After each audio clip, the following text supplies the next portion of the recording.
Every methodology should always include changing your brain talk, the way you talk to your brain, and it's not just talking. Because it is very good at taking all the messages you feed it and then spitting them right back at you, often very amplified. But again, you have the power to change that. Every day you talk to your brain and it talks to you. In what ways does this happen, and what kinds of messages contribute to a state of hypervigilance? Out of my 50 plus symptoms, the worst was the fear. Fear that for a significant amount of time was terror. All of that put me in a place of thinking about giving up every day for over 2 years. What would you do if you were in that situation? Can you think of a message your brain would need to hear? In order to fight that terror, I created my own affirmation poem that became part of a collection of 41 affirmation poems, the writing of which was very healing to me. All my affirmations were a lifeline, and I'm so grateful that the Lord inspired me to write them, because they serve the purpose of communicating safety to my brain, which is the heart and soul of healing limbic system dysregulation. I repeated this one to myself many times a day, and it helped me keep my head above water. With God's help, I'm in control, for He breathes peace into my soul. Facing life with His love, I overcome and rise above. I am safe. I am calm. I am healing. I am strong. I am grateful. I am blessed. In my Savior's arms, I rest. With this poem, I was starting to rewire my brain without even understanding what that was. Your limbic brain, your nervous system, is also known as the primitive brain or the reptile brain. Basically, it operates as if it is a non-verbal toddler with a negativity bias. Think of what kind of reassurance a scared toddler needs to calm down when it is overexcited. It needs to feel safe, loved, protected. In this poem, the Lord helped me create exactly the words that scared little girl inside of me needed to hear. It was the beginning of my own discovery of the importance of brain talk. I've created another list. I love lists. And this is a list of 12 elements of brain talk. I call them brain talk tips. They played a role in my healing, and I now use them with my clients. This list aligns well with what the experts espouse and with the gospel, as you will see. Many items on this list are crossovers from previous lists, but are here specifically because each one is a way you can deliver reassuring messages to your overexcited toddler brain. 1, utilizing body language. 2, breathing exercises.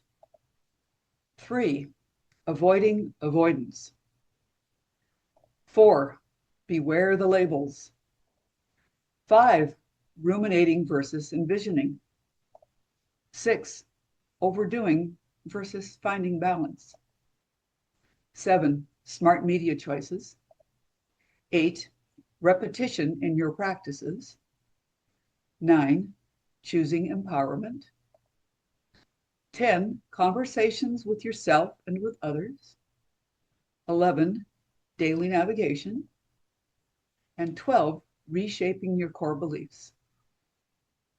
We obviously won't have time to go into each one in detail, which makes me a little crazy. That's me not using the best brain talk on myself there, right? So instead, I've chosen the one that I feel most needs addressing in the lives of my friends and associates, conversations that you have with yourself and with others. Consider the long-term effects of this versus this. If you contemplate what is being communicated with these two images, I'm sure you will realize that option B holds the most promise of healing. And yet, it is so easy to default to gloom and doom. And so I share the following.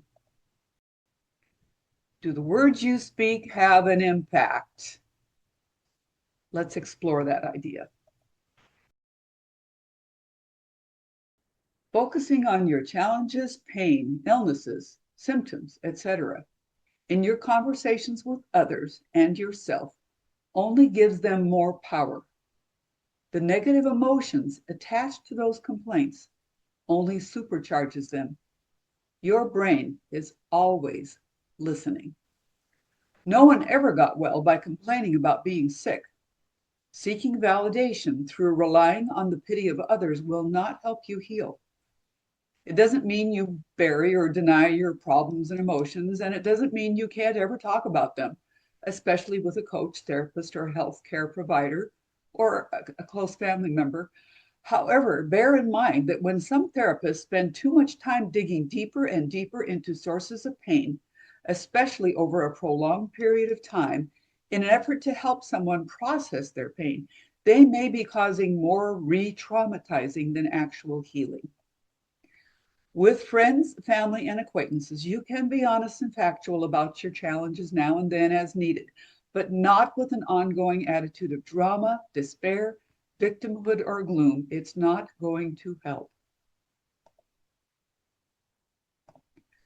Your brain wants to do all it can to validate what it hears you say about yourself, not wanting to consider you might be exaggerating or lying.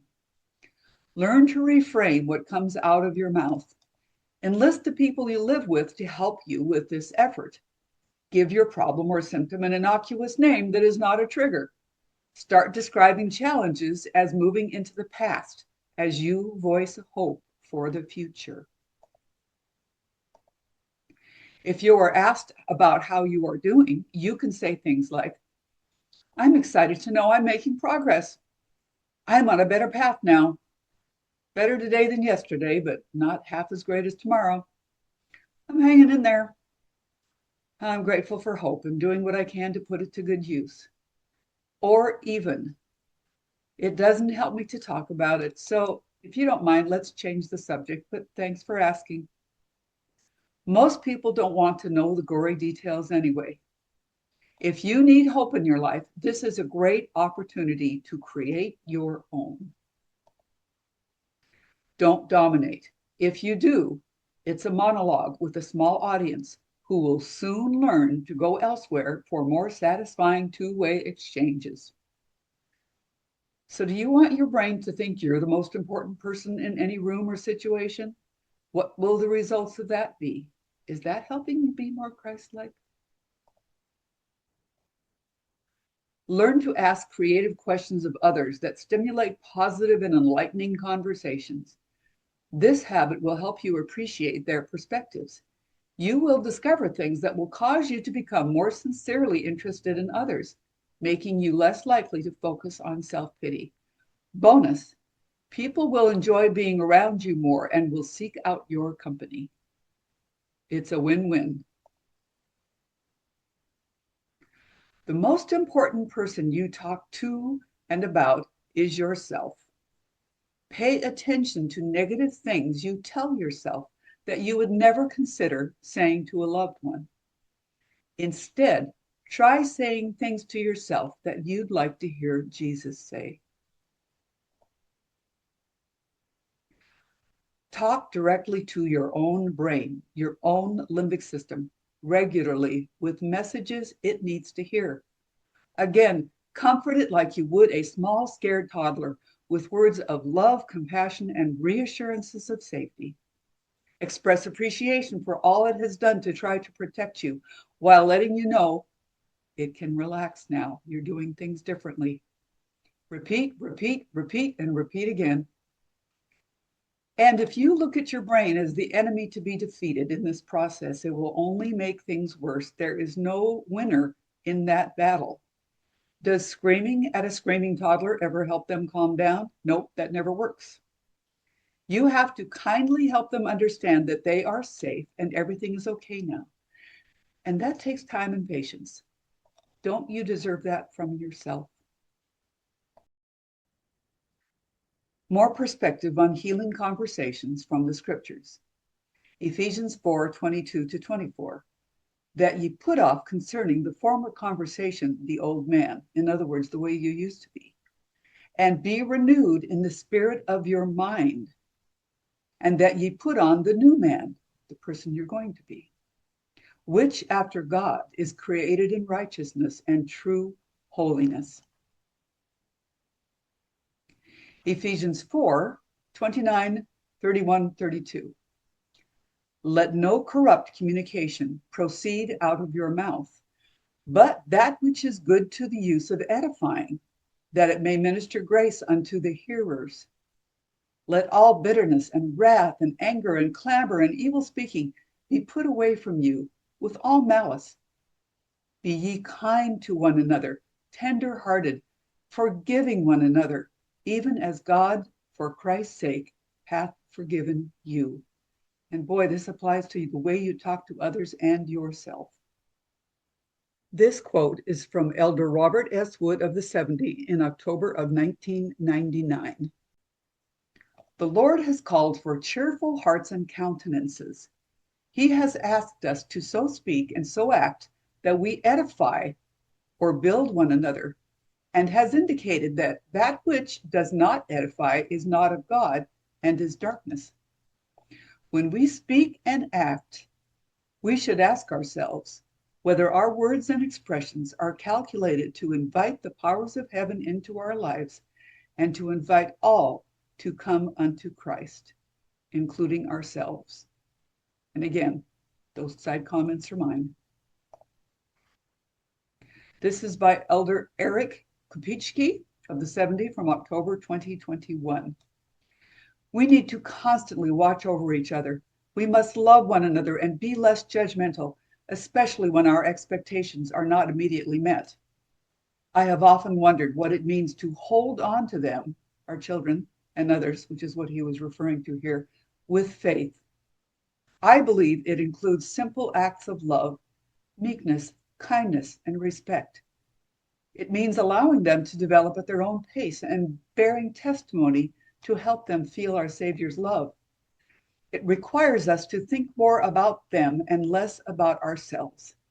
That usually means speaking less and listening more, much, much more. We must love them, empower them, and praise them often in their efforts to succeed and be faithful to God. And finally, we should do everything in our power to stay close to them, just as we stay close to God. I won't take the time to play all these videos for you, but I do want you to see them as sources of additional information and help. And again, each link can be found in the now very long list of links in the comments section with this whole series of videos. I love this. I love it all. It's why I'm sharing it. This is how powerful your words are. Be careful what you speak into life. The magic of words. What we speak is what we create. Andrew Bennett in his TEDx talk, a favorite. I connected with him personally on this because I was so moved by what he shared. Dan Buglio, who has interviewed me before, no one ever got well by complaining. I confess I borrowed that concept from him. And finally, we have 3 Faith Squared music songs that are basically about brain talk. They are funny, upbeat, and free. Check them out.